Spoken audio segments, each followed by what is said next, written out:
This is Shanta Shrestha and welcome back to my YouTube channel, Help in English. Today I am here with a poem again.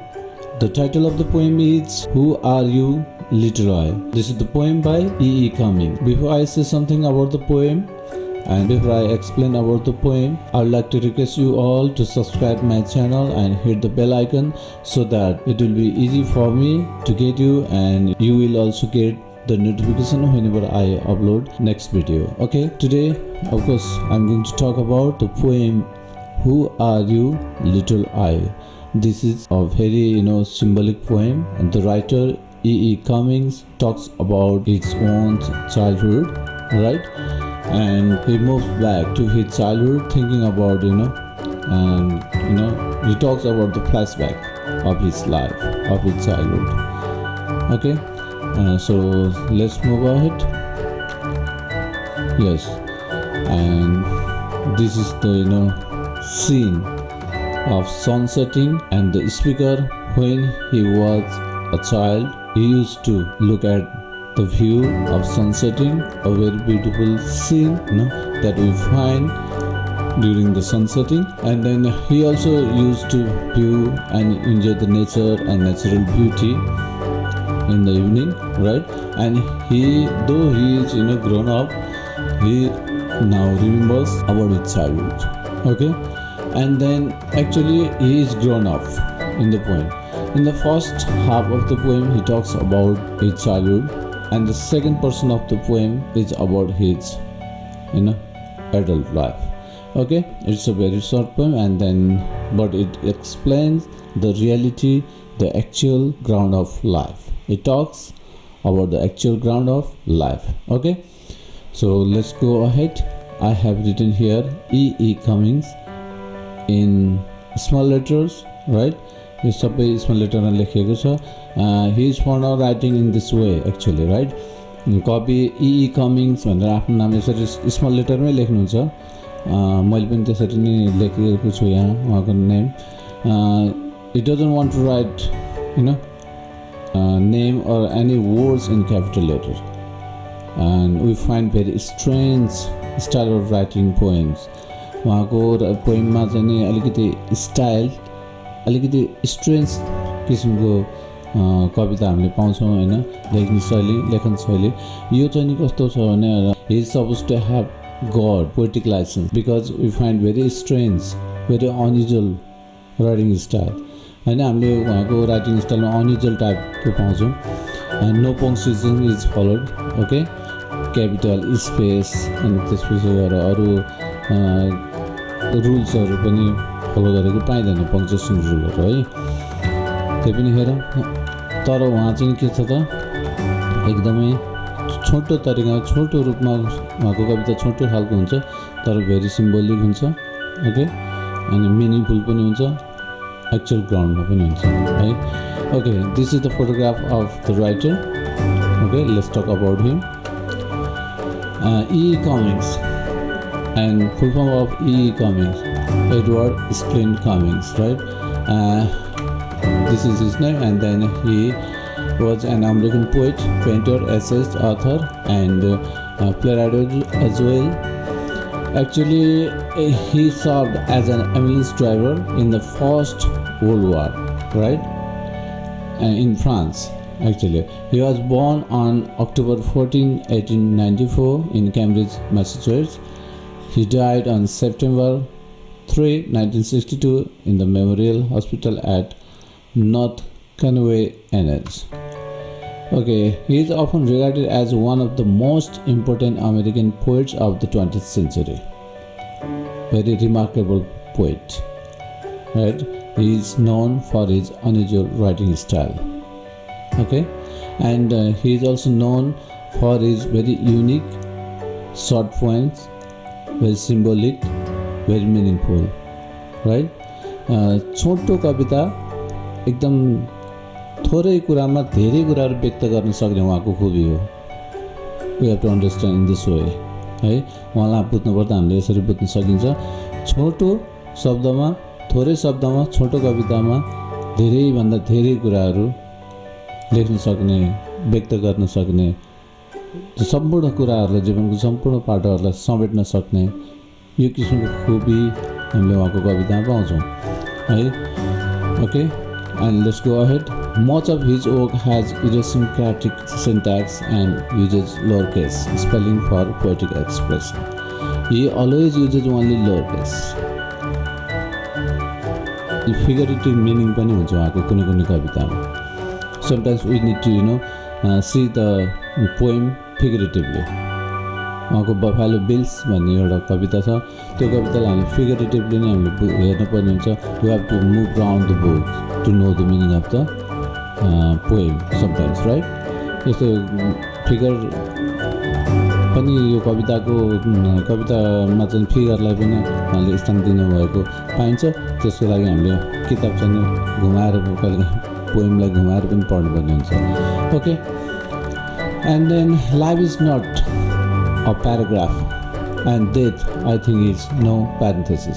This is a very very beautiful quote from him, from the poet cummings.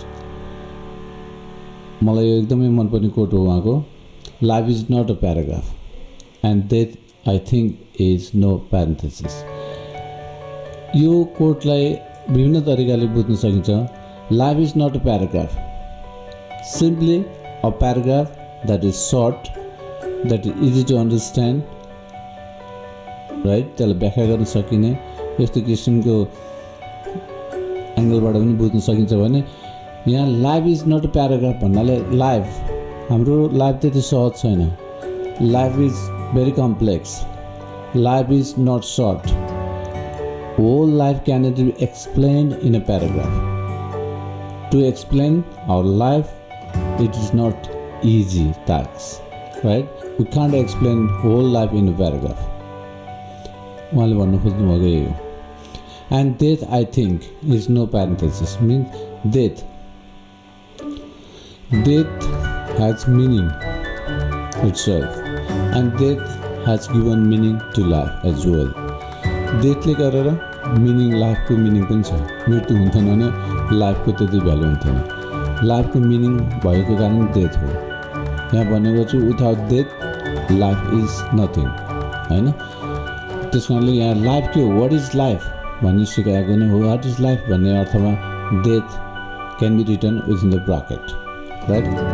Let's see here. Look, life date. Life can be defined in different way, but what is life? Life, while defining life, death will help to understand the meaning, actual meaning of life, right? यो कुराहरू उहाँले भन्नु खोज्नुभएको. अथवा डेथलाई कसरी पनि लिन सकिन्छ.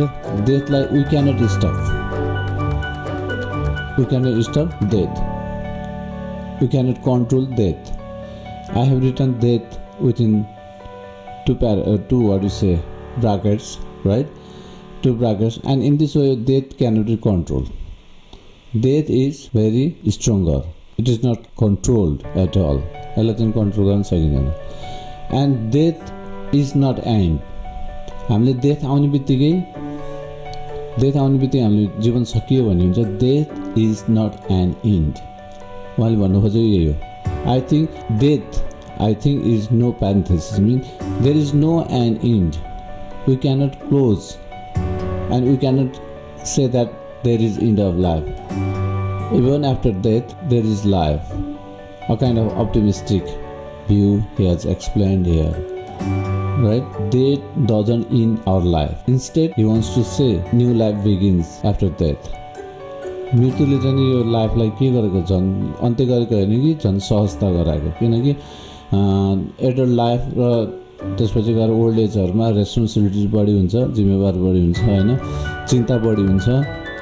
यस्तो कारणले गर्दा के हुन्छ, लाइफ चाहिँ एक्चुअली रोमान्टिक, अलिकति प्लिजेन्ट हुँदैन होइन, खुसी हुँदैन. जति हामी बच्चा हुँदा जति हामी रमाइन्थ्यो र हाम्रो खुसी हुन्थ्यो मन, हामी प्रकृतिसँग रमाउँथ्यौँ, हामी जिन्दगीसँग रमाउँथ्यौँ, यी सबै कुराहरू चाहिँ हामीले एक्सपिरियन्स गर्न पाउँदैनौँ, हामीले अनुभव गर्न पाउँदैनौँ हाम्रो ग्रोन अप लाइफमा. हो यस्तै ठ्याक्कै यो कुराबाट हामी जुन ग्रसित भइरहेको हुन्छ we always suffer from worries right we have to bear responsibilities हामीसँग जिम्मेवार पर्ने हुन्छ यो सबैको बिचमा के हुन्छ त हाम्रो जुन चाइल्डहुड मेमोरी चाइल्डहुड जुन ह्याप्पिनेस छ त्यो प्लिजेन्ट मोमेन्ट छ सबैलाई हामीले चाहिँ गाडेर जमिन दप्नाएर हिँड्नु परेको हुन्छ योबाट मुक्त गर्नको लागि देयर इज डेथ है देयर इज डेथ भनेर कविले यो लाइनमा भन्नुहुन्छ यही ठ्याक्कै यही थिम चाहिँ नि उसमा यही कवितामा पनि बोकेको छ होइन let's talk about this let's go ahead key points a nostalgic poem this poem is very nostalgic talks about reminiscence of his childhood. He has a kind of reminiscence, है बच्चाको सम्झना छ. The poem is in two parts, and first part deals with childhood memory and the second part deals with responsibility, maturity and gradual passage of life. And the speaker stands near the window at evening, looks at sunsetting and then enjoys the natural beauty, right, golden scenario during the sunset, and looks at the sunset through the window, moves back to his childhood, enjoying the beautiful nature. When he looks through the window towards sunset, then he is drawn towards his childhood, right?